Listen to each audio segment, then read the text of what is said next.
Praise the Lord. இன்றைக்கும் கூட உங்களை சந்தித்ததில் கர்த்தருக்குள்ளாக மிகுந்த மகிழ்ச்சி அடைகிறேன். இன்றைக்கும் கூட தேவன் நமக்கு ஒரு விசேஷித்த வாக்குத்தத்தத்தை இருக்கிறார். அந்த வாக்குத்தத்தை கேட்டு அதன்படி நடப்போமாக.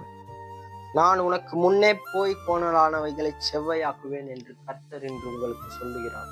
உங்களுக்கு எந்தெந்த வழிகள் அடைக்கப்பட்டிருக்கிறதோ, எந்தெந்த காரியங்கள் வாய்க்காமல் இருக்கிறதோ, எந்தெந்த செயல்களில் நீங்கள் தோல்வியுற்று காணப்படுகிறீர்களோ, அவை எல்லாவற்றையும் அவர் செவ்வையாக மாற்றுவேன் என்று உங்களை பார்த்து சொல்லுகிறார். எந்தெந்த காரியத்தை குறித்து நீங்கள் பயந்து கொண்டிருக்கிறீர்களோ அந்த காரியத்தை அவர் சாத்தியமாக்குவேன் என்று கர்த்தர் சொல்லுகிறார். நீங்கள் எதற்காகவும் பயப்படாதீர்கள். உலகத்தில் இருக்கிறவனிலும் உங்களில் இருக்கிறவர் பெரியவராயிருக்கிறார்.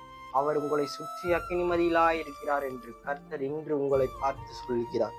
உங்களுக்கு முன்னே அவர் செல்கிறார். ஆகையால் நீங்கள் எதற்கும் பயப்படாதீர்கள். எதை பார்த்தும் பயப்படாதீர்கள். உலக காரியங்களை குறித்து பயப்படாதீர்கள். அவர் உலகத்தை ஜெயித்தார், நாமும் ஜெயிப்போம் என்று விசுவாசிப்போமாக. ஆக இந்த வாக்குத்தத்தத்தை பெற்று இதற்குரியவர்களாக இருந்து நம்முடைய வாழ்க்கை நெறிமுறையில் இதை பின்பற்ற கடவுமாக. இயேசு கிறிஸ்துவின் மூலம் ஜெபித்து முடிக்கிறேன் பிதாவே. ஆமென். God bless you.